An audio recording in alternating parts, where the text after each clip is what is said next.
Ganito na ba talaga kasama ang mundo? Nakakadurog na balita mula sa Kami.ph. 24 anyos, ginulpi ang ina dahil napagsabihan daw ng ina nang iwan nito ang 5 buwang gulang na anak para lamang uminom. Yes, ito nga ang naging update ng Kami.net.ph kung saan maraming mga netizen ang nag-react sa nasabing update na ito. A 24-year-old man was arrested after the physical assaulted his mother for reprimanding him over his drinking habits. Mula sa naging update din ng Frontline Pilipinas, the suspect had left his 5-month-old baby behind to go on a drinking spree with friends while his wife was at work. Upon learning of his responsible actions, his mother confronted him about his behavior. So bilang ina, siya ay nakumpronta, pinagsabihan dahil kaawa-awa naman nga na habang siya ay nasa lasingan, ang 5-months-old na anak naman ay naiwan at ang asawa ay nasa trabaho.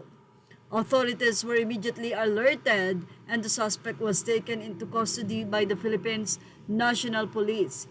His mother, determined to put an end to his violent tendencies, has expressed her intent to file charges against him. The suspect allegedly punched his mother twice in relation to the latest abusive incident. With legal action now underway, authorities will determine the appropriate consequences for the suspect's actions. The incident served as harsh reminder of the impact of alcohol-fueled aggression and the need for respect within families.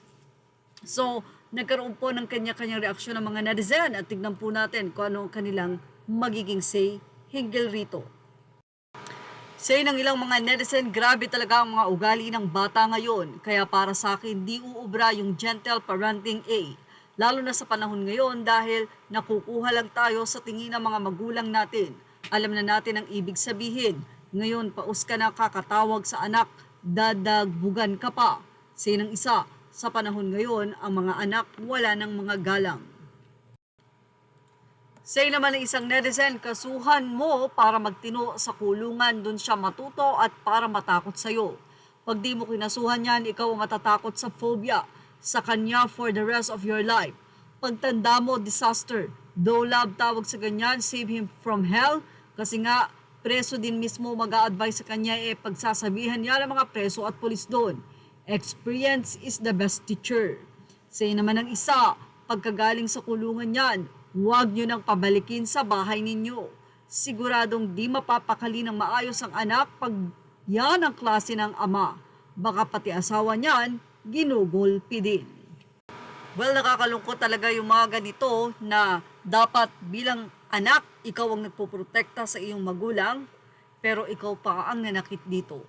Yan ang ating showbiz snap update. Thank you for watching. Images are all credit to the rightful owners.